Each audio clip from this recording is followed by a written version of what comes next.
एक सुंदर प्रसंग आता है कि ठाकुर जी के कैसे सुंदर सुंदर भगत होते हैं। एक बार एक किसान था, वो किसान अपने खेत में खेत को जोत रहा था। एक संत वहां से निकल कर जा रहे थे, तो उस किसान ने बुलाया, अरे संत भगवान रुको। संत भगवान रुके, हाँ भैया बोल क्या बात है। अरे संत भगवान पता है मैं दिन भर इस खेत में काम करता हूँ, जब रात को घर जाता हूँ ना तो मैं थक जाता हूँ, मैं थोड़ा सा भी समय ठाकुर जी के लिए नहीं निकाल पाता। तो आप एक काम करो, मुझे ऐसा कोई जप, ऐसा कोई मंत्र बता दो कि मैं यहाँ पे खेत में काम भी करता रहूं और मेरा भजन भी हो जाए। हाँ भैया एक काम करो, ओम नमो भगवते वासुदेवाय, इसका जप। अरे बाबा आपने तो इतना बड़ा बता दिया, मैं तो ओम में रह जाऊंगा, नमो तक तो पहुंचूंगा ही ना है, कोई छोटो सा बताओ। अच्छा एक काम करो, तो तुम गोपाल गौ को पालन करते हो, तो गोपाल तो बोल लोगे? हाँ ये गोपाल बोल लूंगा। ठीक है, तो आप गोपाल का भजन करो, इसी से तुम्हारा उद्धार हो जाएगा। अब तो किसान खेत को जोतता है, गोपाल बोलता जाता है। थोड़ी देर बाद उस किसान की जो पत्नी है ना, वो खाना लेकर आई और कहा आ जाओ जी, प्रसाद पालो, भोजन पालो।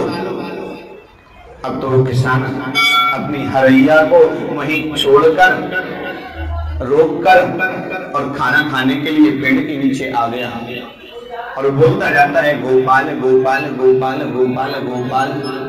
उसकी पत्नी ने कहा जी गोपाल क्या कर रहे हैं?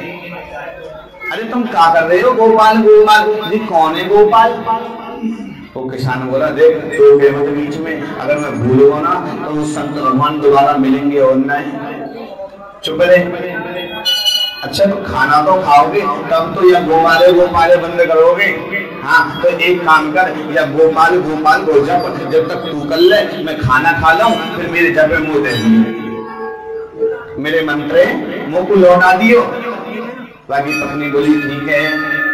अब तो वो गोपाल कहने लगी और उस किसान ने खाना खाया। खाना खाते जैसे भोजन पूरा हुआ, किसान बोला ला मेरे हुक्का खाए। अरे मैं तो हुक्का घर पे भूलाई। अरे ऐसे कैसे भूलाई? तो हुक्का है। अरे पूरे दिन में मेहनत करो, दोपहर में 5 मिनट को समय मिले में हुक्का भी तो हुक्का भी भूलाई। तो वार्तालाप होने लगी। अरे क्या हो गया? तो भूलाई तो वार्तालाप खत्म हुई। अब किसान ने हाथ धोए, बोले ला मेरे मंत्र वापस कर।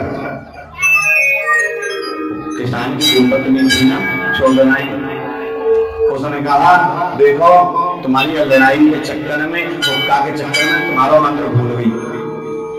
अब तो उस किसान को गुस्सा आई, उसने लठ उठाया, देख मेरे मंत्र वो वापस कर दे, बड़ी मुश्किल में तुम वो मंत्र मिलो। अरे तुम काहे को ज्यादा गपर कर रहे हो? हाँ जियो गपर। अब दियो ना लट्टू दियो तेने, वैसे ना रह रही तो गपर।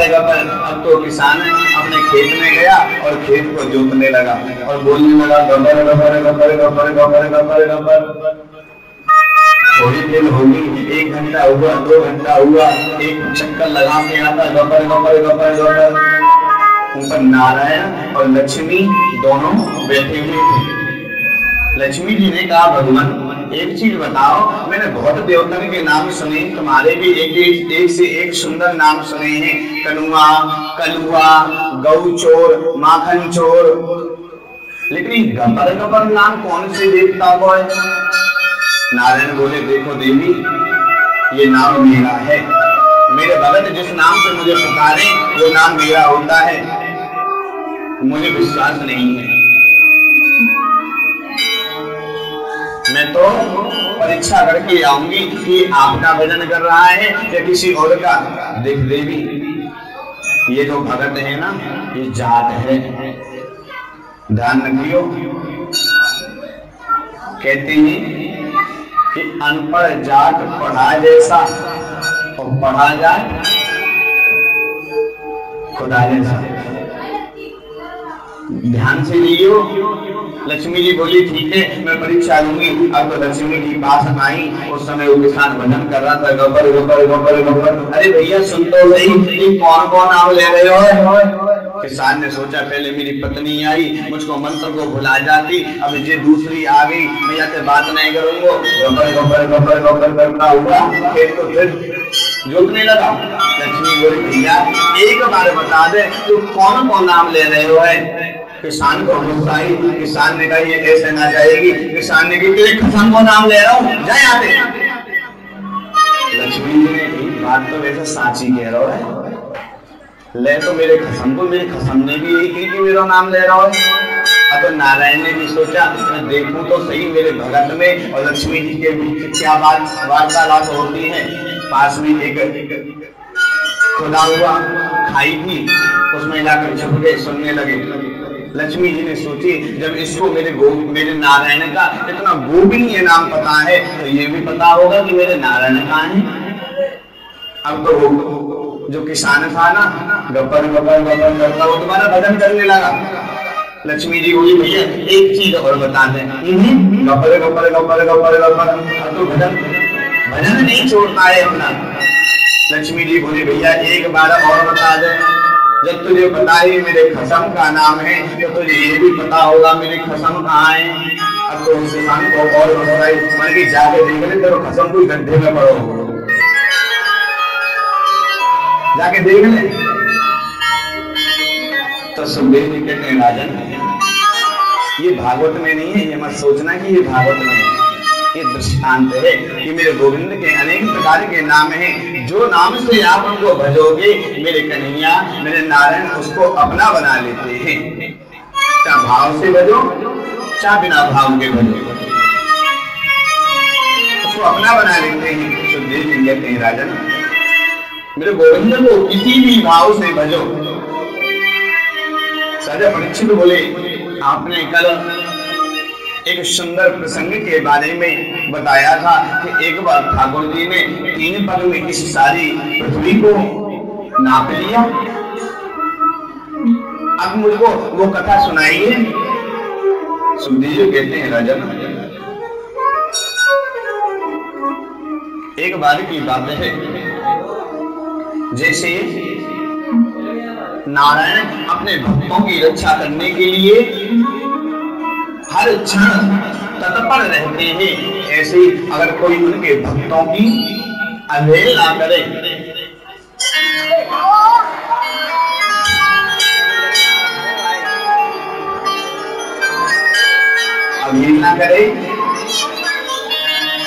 तो मेरे प्रभु उसको छोड़ते नहीं हैं। मेरे प्रभु उसको छोड़ते नहीं हैं। एक बार की बात है, इंद्र ने अपने गुरु का अपमान किया।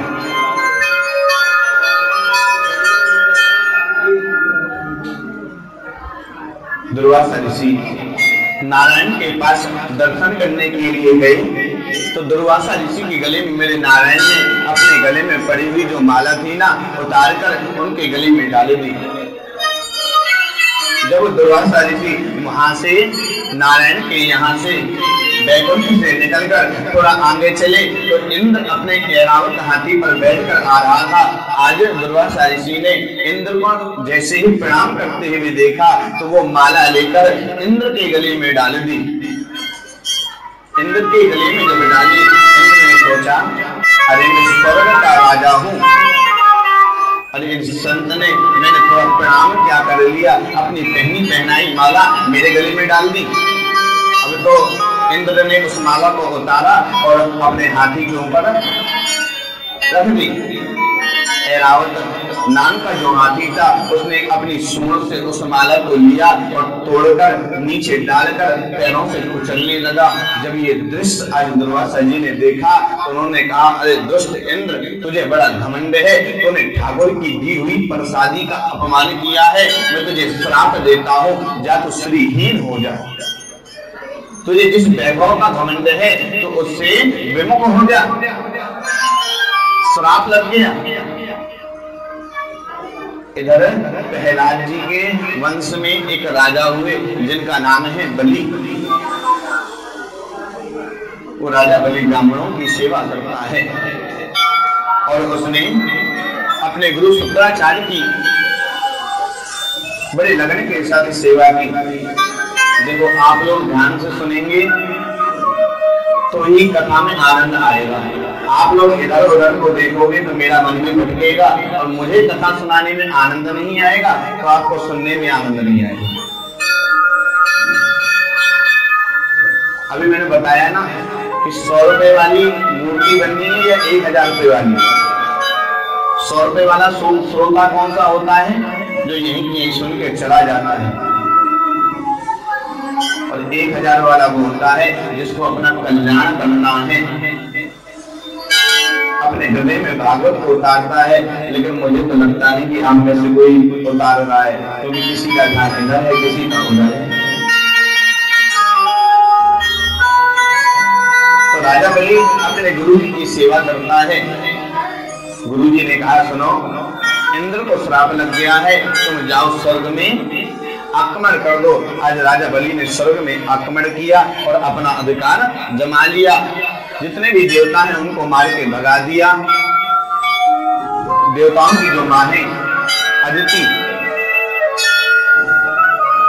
जब देवताओं की मां अदिति को पता लगा कि मेरे बेटे स्वर्ग से विमुख हो गए हैं, तो उन्होंने आज अपने पति कश्यप ऋषि को हाथ जोड़कर निवेदन किया कि भगवान, मुझे ऐसे पुत्र की प्राप्ति करवाओ जो मेरे पुत्रों का राज छीना हुआ राजपाट वापस दिला सके। आज कश्यप ऋषि ने बहुत ही सुंदर व्रत बताया। जो हमारी माताएं हैं ना, बड़े ध्यान देकर सुने, उनके काम आएगा ये व्रत। किसी ना किसी को अगर वो बताएंगे ना तो उसका उद्धार हो जाएगा। पुत्र प्राप्ति का व्रत आज कश्यप ऋषि ने अपनी पत्नी के लिए बताया कि देवी, तुम फाल्गुन मास के शुक्ल पक्ष की प्रतिपदा से, फाल्गुन मास की शुक्ल पक्ष की प्रतिपदा से इस व्रत को आरंभ करना। कौन सा? पयो व्रत। इसमें क्या होता है? इस व्रत में सिर्फ दूध से बना हुआ ही सामग्री खाई जाती है। दूध से निर्मित मिठाइयाँ हैं, दूध है, रबड़ी है, बर्फी है। अगर इसका सच में कोई पालन कर लेना तो मैं गारंटी देता हूं उसके घर में पुत्र रत्न की प्राप्ति अवश्य होती है।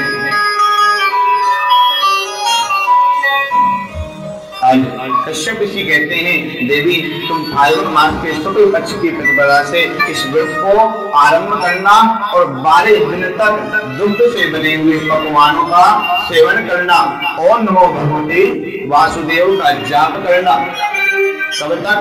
द्वादशी तक, एकादशी के दूसरे दिन तक।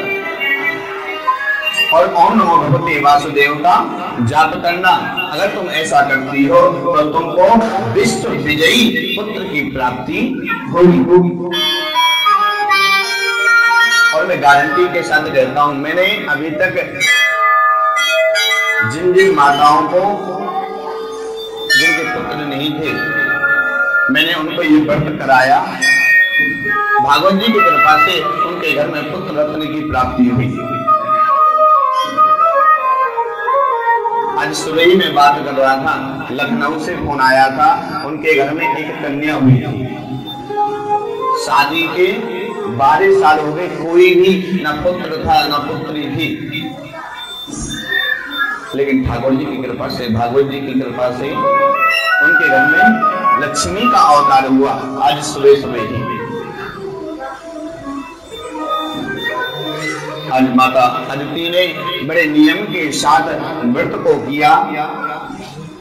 धीरे धीरे समय व्यतीत हुआ और माता अदिति के गर्भ से आज हमारे वामन भगवान अवतरित होकर आए। वामन भगवान ने अवतार लिया। गुरु वामन भगवान की जय। अवतार लेकर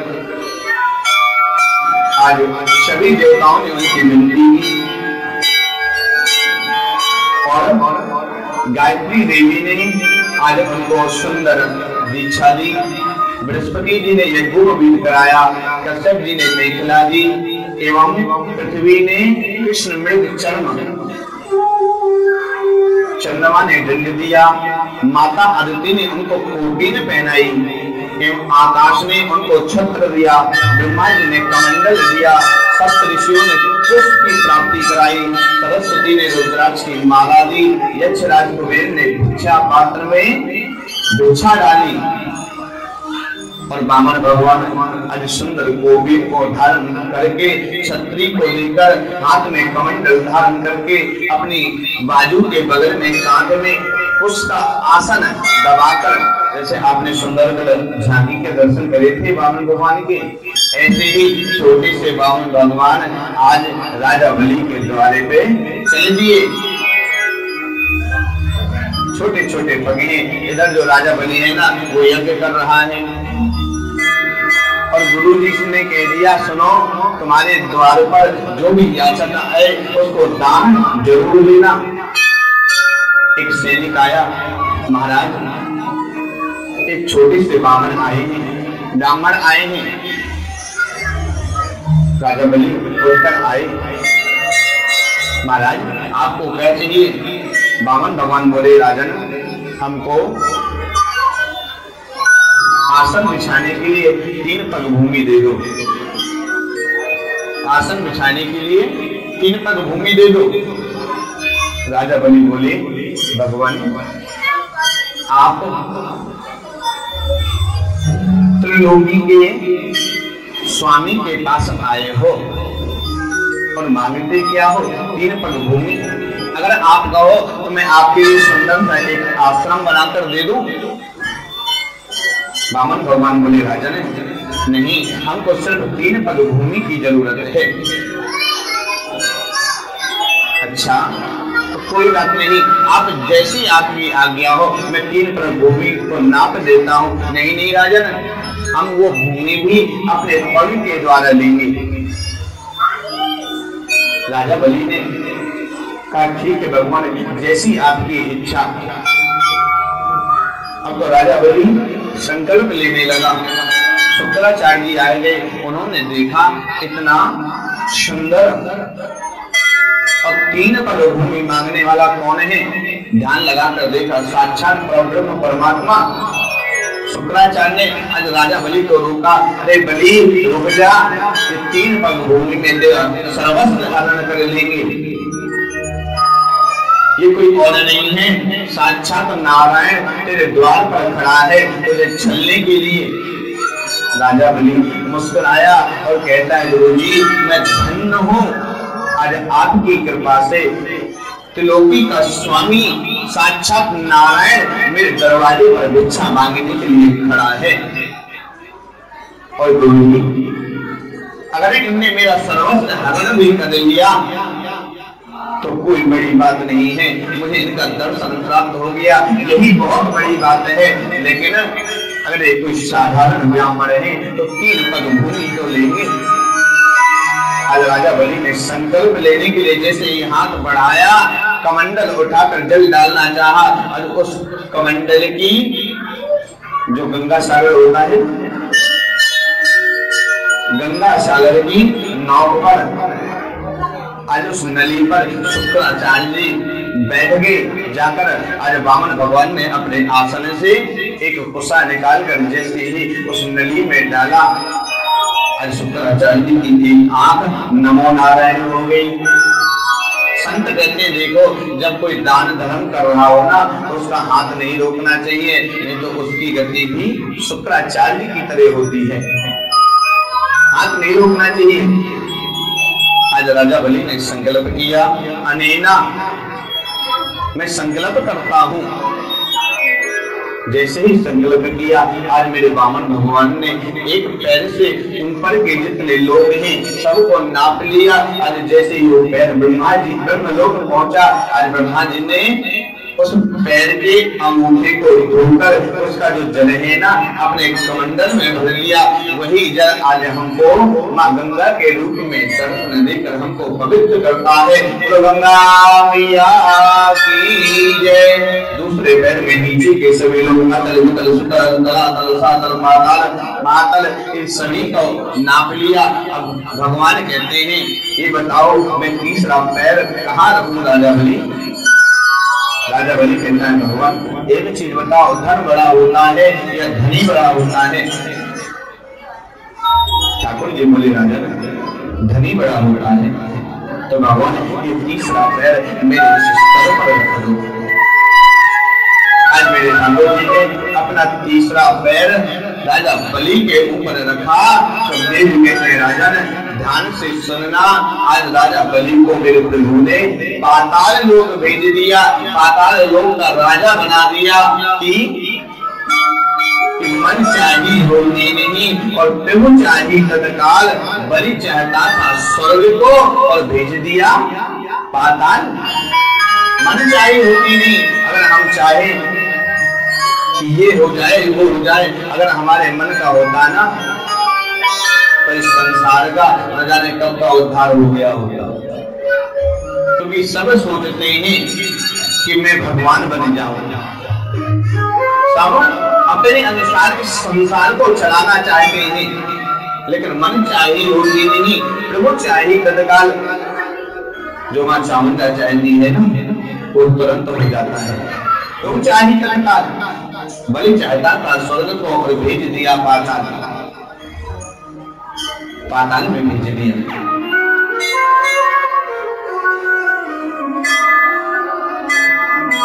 जब पाताल के राजा बने, अरे ठाकुर जी ने कहा राजन ऐसा करो तुम कुछ मांग लो।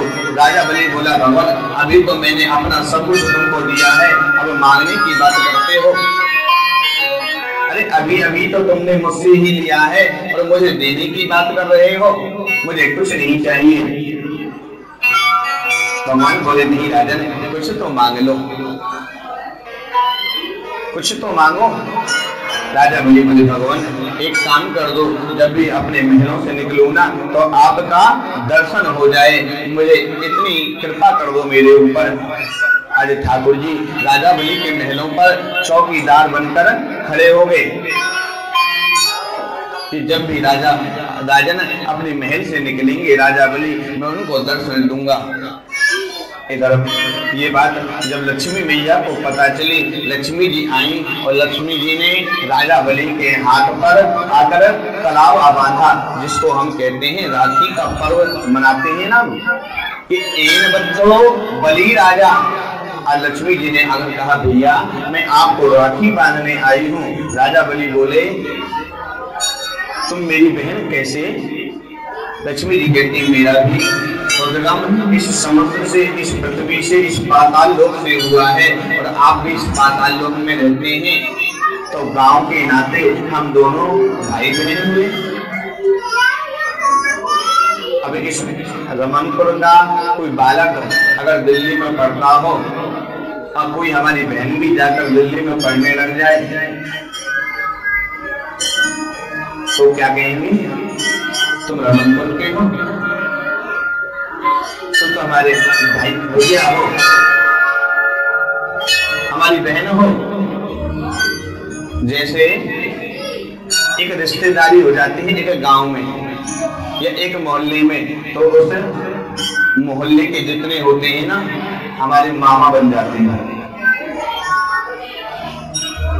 हमारी माँ के जो मायके वाले होते हैं वो तो मामा हैं, जो हमारी माँ का भाई है वो तो मामा है, लेकिन बेचारे जो आस पड़ोसी गली वाले हैं ना वो भी सब मामा बन जाते हैं। ऐसे ही आज लक्ष्मी मैया कहती हैं तुम मेरे भैया हो, क्योंकि मैं भी पाताल लोक से प्रकट हुई हूँ और आप भी पाताल लोक में रहते हो, इस नाते से आप मेरे भाई लगे। आज एन बद्धो बलि राजा, आज लक्ष्मी जी ने बलि राजा के हाथ में राखी बांधी। एन बद्धो बलि राजा दानवेंद्रो महाबला, तेन त्वाम बंधनात् रक्षेत माचल माचलः। मैं आपके हाथ में राखी बांध रही हूँ। दानवेंद्रो, हे दानवेंद्र राजा, रक्षेत माचल माचला, मैं आपसे एक ही वचन लेती हूँ। हर एक बहन अपने भाई से एक ही वचन लेती है कि रक्षेत माचल माचला, आप मेरी रक्षा करना। और वो नारायण आपकी रक्षा करेगा। बलि राजा बोले फिर तो बहन तूने राखी बांधनी है तो मुझे कुछ देना भी पड़ेगा, बता तुझे क्या चाहिए। लक्ष्मी जी बोली राजन एक काम करो, जो तुम्हारा चौकीदार है ना वो मुझको दे दो। चौकीदार? बहन तू वह चौकीदार को क्या करेगी? भैया वो जो चौकीदार है ना वो ही मेरे स्वामी हैं। अच्छा, तो उस छैया ने भी मुझको छला, बहन तूने भी मुझको छल लिया। कोई बात नहीं, तो उसको ले जा। आज लक्ष्मी जी आई, बोले चलो। नारायण बोले लक्ष्मी तू यहाँ कैसे? बोले मैं तो अपने भैया के यहाँ आई थी, मैंने देखा आप यहाँ नौकरी में लगे हो। नारायण बोले हमें क्या पता कि हमारी नौकरी हमारे ससुराल में ही लग रही है, साले के यहाँ, हमें तो पता ही नहीं। लक्ष्मी नारायण बैकुंठ को चलेंगे। सुंदर जी कहते हैं राजा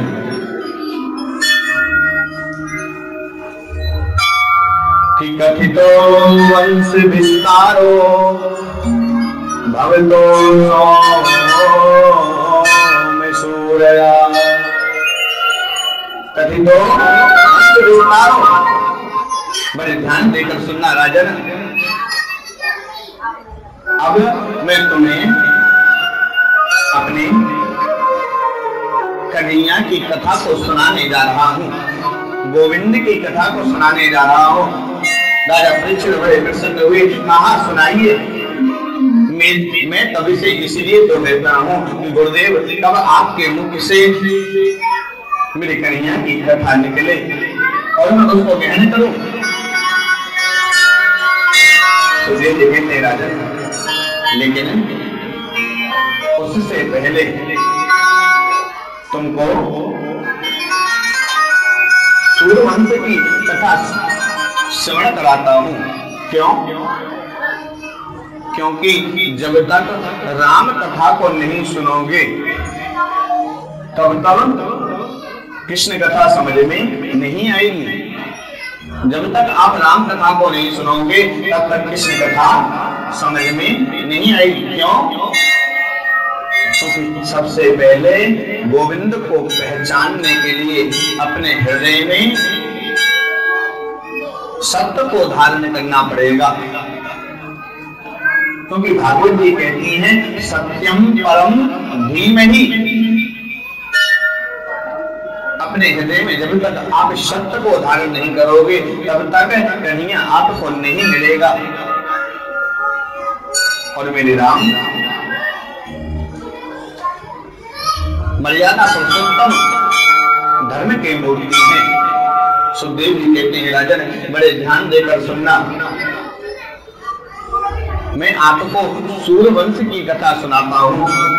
राजन पता है नारायण से ब्रह्मा और ब्रह्मा से हुए मारीची, मारीची के हुए कश्यप, कश्यप के हुए विवस्वान, विवस्वान के हुए वैवस्वत मनु, वैवस्वत मनु के हुए इच्छाकु, इच्छाकु के हुए कुच्छी, कुच्छी के हुए विकुच्छी, विकुच्छी के हुए बाण, बाण के आनर, आनर के पृथु, पृथु के त्रिशंकु। यही राजा त्रिशंकु आसमान में उल्टे टंगे हुए हैं। त्रिशंकु के हुए धुंधमार, धुंधमार, धुंधमार के हुए युवनाश, ये जो राजा युवनाश है ना, एक बार यज्ञ करा रहे थे। जब ये यज्ञ करा रहे थे रात्रि का समय, जैसे हमारे मंदिर में चामुंडा मैया के मंदिर के प्रांगण में यज्ञ चल रहा है ना, ऐसे ही सुंदर यज्ञशाला बनी हुई थी और नियम था कि यजमान को और ब्राह्मण को यज्ञ में ही सोना पड़ता था भूमि पर। तो राजा युवनाश वहां पर सो रहे थे। रात्रि में उनको बड़ी ही प्यास लगी। उन्होंने देखा इन कलश में जल भरा रखा हुआ है, उन्होंने लिया और उसको पी गए। प्रातः समय हुआ, वशिष्ठ जी ने कहा इस कलश के जल को किसने पिया है? युवनाश राजा बोले कि इसको तो मैंने पिया है। वशिष्ठ जी बोले राजन, अगर इस जल को तुमने पिया है तो अब पुत्र भी तुम्हारे होगा। ये जल तुम्हारी पत्नी के लिए था। युवनाश राजा बोले भगवान, मेरे पुत्र कैसे हो सकता है? धीरे धीरे समय व्यतीत हुआ। आज वशिष्ठ जी ने फर्स्ट सबसे पहला ऑपरेशन आज युवनाश राजा का किया। उसकी बाई उखली को फाड़कर उसमें से एक पुत्र का प्रादुर्भाव हुआ। जैसे ही बाहर निकला रोने लगा। अब तो माता के गर्भ से जन्म लेता तो पीने के लिए दूध भी मिल जाता, लेकिन वो तो पिता से पैदा हुआ है ना। रोने लगा। उसी समय इंद्र आया और इंद्र ने आकर अपनी तर्जनी उंगली उसके मुख पे रखी और बोला मानधाता मैं इसकी माता हूँ। उसका नाम पड़ा मानधाता। युवनाश के हुए मानधाता के हुए सुसंधि के हुए दुरुसंधि के हुए भरत के हुए आदित और आदित के हुए बाहुक के हुए सगर। इन्हीं सगर महाराज के 60,000 पुत्र हुए और इन्हीं 60,000 पुत्रों के द्वारा इस भूमि को इतना खोदा गया कि सप्तद्वीप और सागर बन गए। सप्तद्वीप और सागर बने। इन्हीं सागर राजा के वंश में भगीरथ हुई। असमंजस के अंशुमान के दिलीप के भगीरथ। इन भगीरथ जी ने माँ गंगा की इतनी प्रार्थना की, इतनी भक्ति की, तपस्या की कि माँ गंगा प्रसन्न होकर आई। बोले देखो भगीरथ, अगर मैं ऊपर से आऊंगी तो मेरा जो वेग है ना वो तुम संभाल नहीं पाओगे, क्योंकि मेरा वेग बहुत है। और जब मैं इतने ऊपर से आऊंगी तो हो सकता है मैं इस पृथ्वी को लेकर इस पाताल लोक में चली जाऊं। जैसे विचार करो कि एक 50 किलो का पत्थर कोई छत के ऊपर से फेंके और आपसे कहे कि भैया इसको लपक लो, या तो ये होगा वो पत्थर आपके हाथ सहित धरती पे जाकर गिरेगा और आपके दोनों हाथों को तोड़ देगा, या फिर ये होगा आपके हाथों को तोड़ता हुआ नीचे गिर जाएगा। दो ही बात होंगी। तो गंगा जी कहती या तो इस पृथ्वी को उठाकर मैं पाताल लोक के लिए चली जाऊंगी, रसातल के लिए चली जाऊंगी, या फिर इस पृथ्वी को ही लेकर मैं रसातल में चली जाऊंगी। तो राजन, अगर तुम मुझको इस पृथ्वी पर लाना चाहते हो तो सबसे पहले जाकर भोलेनाथ की प्रार्थना करो। आज भगीरथ ने भोलेनाथ की प्रार्थना की। भोलेनाथ से निराला कोई और नहीं। आज मेरे भोलेनाथ प्रसन्न हो गए। भोलेनाथ ने कहा भगीरथ जाओ, गंगा से कहना जितनी वेग से आना है उतनी वेग से आओ, मैं उसको अपने इन जटाओं पे धारण करूंगा। आज गंगा मैया अपने पूरे वेग से आई, लेकिन मेरे भोलेनाथ ने अपनी जटाओं को खोल दिया। आज गंगा मैया जैसी जटाओं के बीच में आई, मेरे भोलेनाथ ने अपनी जटाओं को पकड़कर बांध दिया। अब तो गंगा मैया जटाओं में घूमने लगी। भगीरथ ने प्रार्थना की, भगवान मैंने अपने पूर्वजों के उद्धार के लिए गंगा मैया को इस पृथ्वी लोक पर बुलाया है, और अगर आप अपनी जटाओं में ही कैद कर लेंगे तो उनका उद्धार कैसे होगा। आज मेरे भोलेनाथ ने एक जटा अपनी खोल दी और उसमें से गंगा मैया इस धरातल पर आई। सोचो, एक जटा खोलने से गंगा मैया का कितना तेज बहाव है। अपने भोलेनाथ ने अपनी पूरी जटा खोल दी। फिर अभी केदारनाथ में एक जटा और खोली होगी, शायद वो छूट गई होगी, खुल गए तो उन्हें उतनी में सब विलय हो गया कि गलती से सब ही खुल गई ना, तो केदारनाथ जैसे सब केदारनाथ बन जाएगा। वही भगीरथ गंगा को पृथ्वी पर लाए। भगीरथ के हुए हुए रघु, इन रघु महाराज की इतनी प्रसिद्धि फैली कि इस वंश का सूर वंश से रघुवंश हो गया। रघु के महाराज के हुए प्रवृत्त के हुए संकर्षण के हुए सुदर्शन के हुए अग्निवर्ण के हुए शीघ्र के हुए मरु के हुए प्रसुष के हुए अम्बरीश। जो राजा अम्बरीश थे ना, भगवान के बहुत बड़े भक्त थे। जो एकादशी करता है ना, बड़े ध्यान देकर सुनना। एकादशी का महत्व क्या है? जो राजा अम्बरीश थे ना, एकादशी का व्रत करते थे। एक बार दुर्वासा ऋषि उनके यहाँ पधारे।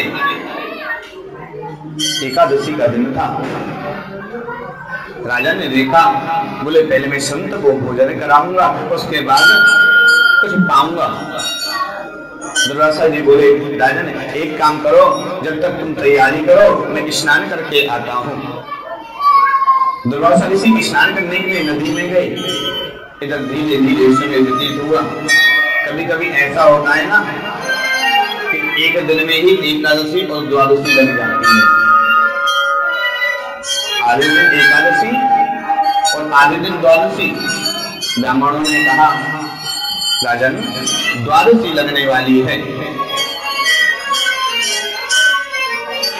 एकादशी पूर्व हो गई, द्वादशी लगने वाली है। एक काम करो, आप कुछ ले लो।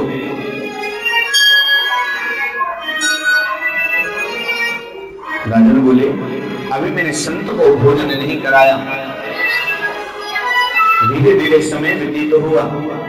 अब एक नियम है कि जो एकादशी करता है ना, उसको द्वादशी में पारायण करना ही पड़ता है। अगर वो द्वादशी में पारायण नहीं करे ना, तो उसका एकादशी का व्रत मान्य नहीं होता। चाहे एकादशी के दूसरे दिन कोई भी व्रत हो, लेकिन अगर आप पारायण द्वादशी में नहीं करोगे ना, तो आपका एकादशी का जो व्रत है ना, वो मान्य नहीं होगा।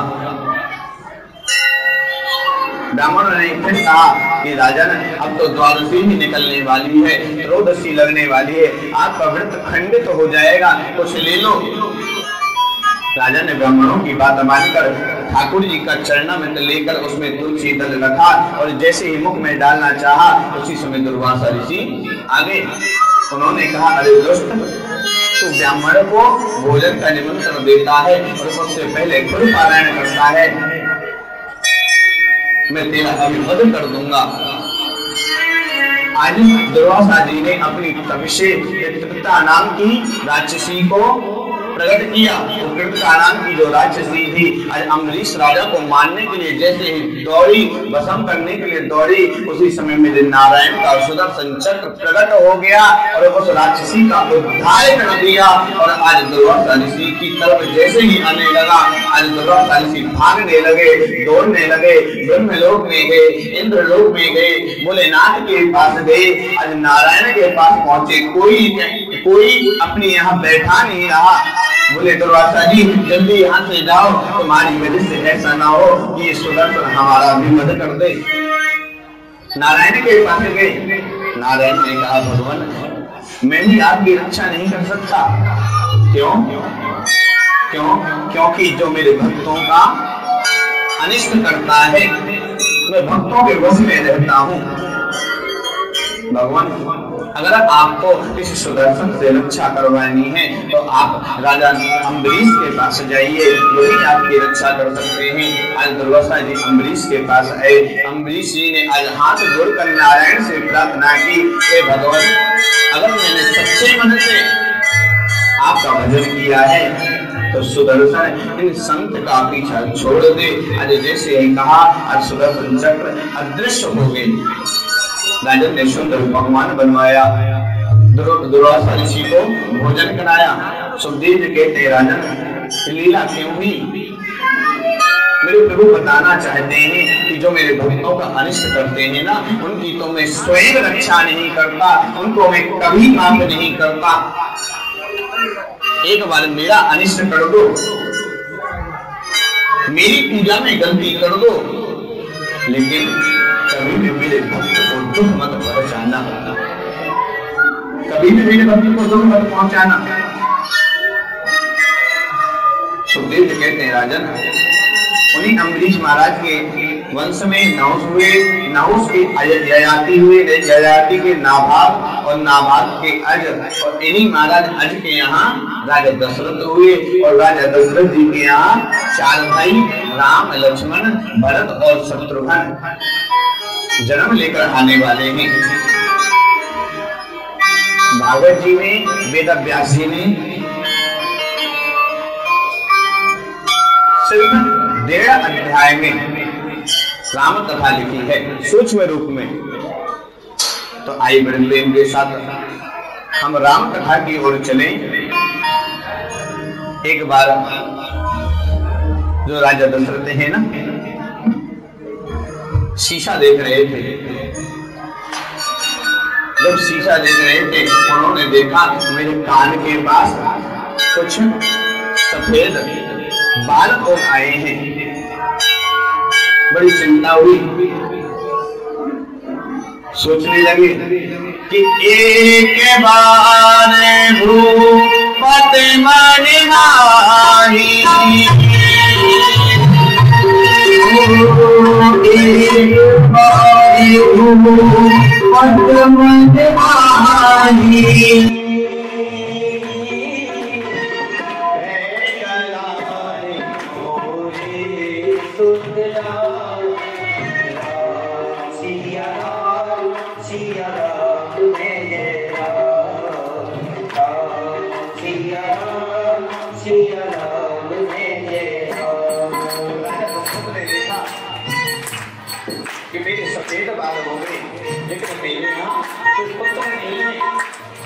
वंश को बढ़ाने वाला नहीं है।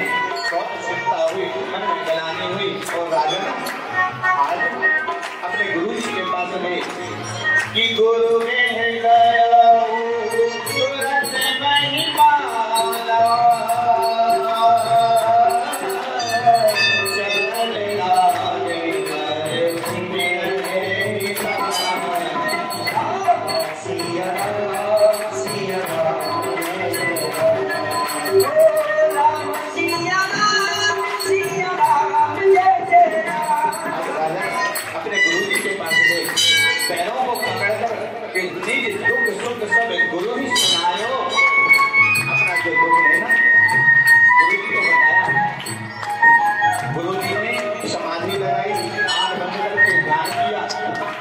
देखा।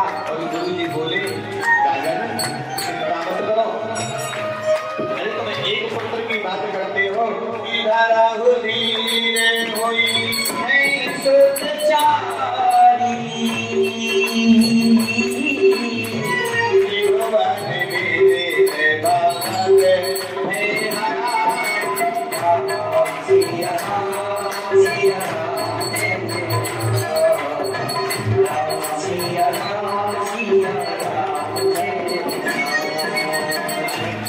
चिंता मत करो।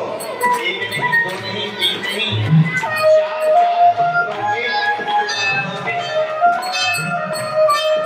अब तो गुरु जी ने एक मंत्र लिखा और श्रेष्ठी यज्ञ के विशेषज्ञ हैं।